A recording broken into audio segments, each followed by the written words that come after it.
पृथ्वी से 400 किलोमीटर दूर, करीब 28,000 किलोमीटर प्रति घंटे की रफ्तार, या कह लें कि एक सेकंड में 7.5 किलोमीटर की स्पीड से धरती का चक्कर। ऐसे इंटरनेशनल स्पेस स्टेशन में पहली बार कदम रखने वाले भारतीय एस्ट्रोनॉट शुभम शुक्ला ने जब अपने देश को देखा तो उन्हें भारत कागज के नक्शे पर दिखने वाले भारत से कहीं ज्यादा बड़ा और भव्य नजर आया। बड़ा इस सेंस में नहीं कि 140 करोड़ की आबादी और 22,176 वर्ग किलोमीटर लंबी सीमाओं वाला ये देश ऊपर से अपनी अलग ही आभा लिए होता है। बड़ा इसलिए भी कि अब ये आभा सुदूर अंतरिक्ष में बहुत जल्द अपनी अमिट छाप छोड़ने वाली है। हमें अपना खुद का स्पेस स्टेशन बनाना है और चंद्रमा पर भारतीय एस्ट्रोनॉट की लैंडिंग भी करानी है। और जब प्रधानमंत्री मोदी ने उनसे बातचीत में यह इरादा जताया कि जल्द ही भारत का अपना खुद का ऐसा ही स्पेस स्टेशन अंतरिक्ष में धरती के चक्कर लगाएगा तो शुभम की आंखें चमक उठी। निश्चित तौर पर भारत के पहले गगनयान ह्यूमन मिशन के तहत स्पेस में भेजे जाने वाले अंतरिक्ष यात्रियों में शुभम शामिल होंगे, बल्कि वो अपने इस अनुभव का इस्तेमाल करते हुए टीम को लीड भी करेंगे। दोस्तों, भारतीय अंतरिक्ष स्टेशन अब कोई सपना नहीं बल्कि तैयारियों के कई चरण पूरे कर चुका है और एक दशक में ही ये हकीकत बन जाएगा। कुल 5 मॉड्यूल में बटे इस स्टेशन का पहला हिस्सा साल 2028 में स्पेस में भेजा जाएगा और बाकी हिस्से जुड़ते जुड़ते साल 2035 तक भारतीय अंतरिक्ष स्टेशन का निर्माण पूरा करेंगे। आपको जानकर हैरानी होगी कि अब तक केवल 2 ही स्पेस स्टेशन मौजूद हैं। पहला अमेरिका, रूस सहित 18 देशों के सहयोग से बना इंटरनेशनल स्पेस स्टेशन, जिसमें आज पहले भारतीय अंतरिक्ष यात्री के तौर पर शुभम मौजूद हैं, और दूसरा चीन का अपना खुद का स्पेस स्टेशन तियांगोंग, जिसका इस्तेमाल वो सिर्फ वैज्ञानिक प्रयोगों के लिए नहीं बल्कि भारत के खिलाफ सैन्य और सामरिक मंसूबों को अंजाम देने के लिए भी करता है।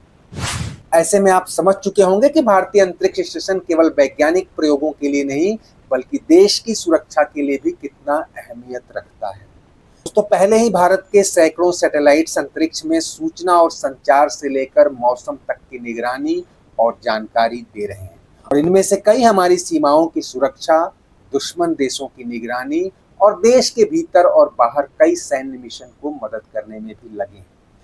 लेकिन हाल के दुनिया भर में हुए युद्धों से ये साफ हो गया है कि अब असली ताकत एयर एंड स्पेस वॉर की रह गई है। इस देश की स्पेस टेक्नोलॉजी और इस तकनीक से गाइडेड मिसाइल सिस्टम सबसे उन्नत होगा, वही देश युद्ध जीतेगा। हाल में ऑपरेशन सिंदूर को ही ले लीजिए।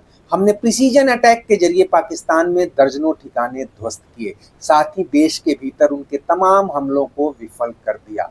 लेकिन अब ऐसी खुफिया सूचनाएं आ रही हैं कि इस पूरे ऑपरेशन के दौरान चीन ने पाकिस्तान को सैटेलाइट डेटा पर आधारित कई खुफिया जानकारियां मुहैया कराई, जिनका इस्तेमाल उसने भारत पर हमले में किया।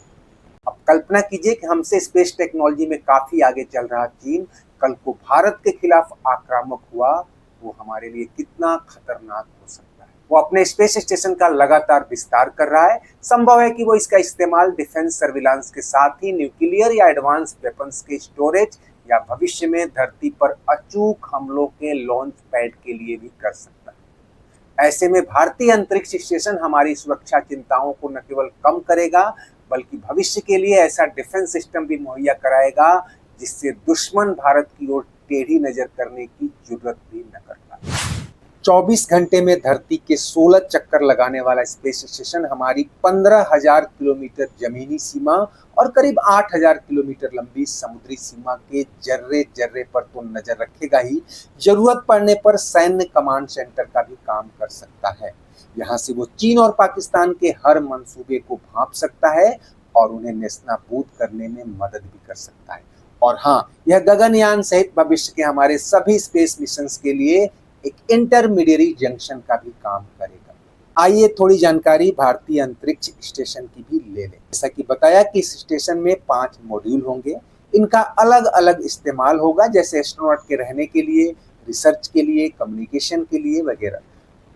शुरू में इसे 3 एस्ट्रोनॉट के रहने के लिए डिजाइन किया जा रहा है, बाद में इसे और विस्तार दिया जाएगा। ये 27 मीटर लंबा और 20 मीटर चौड़ा होगा, या कह लें कि एक फुटबॉल के मैदान के चौथाई हिस्से के बराबर होगा। इसका वजन 52 टन और यह पृथ्वी की निचली कक्षा में करीब 400 किलोमीटर ऊपर स्थापित किया जाएगा।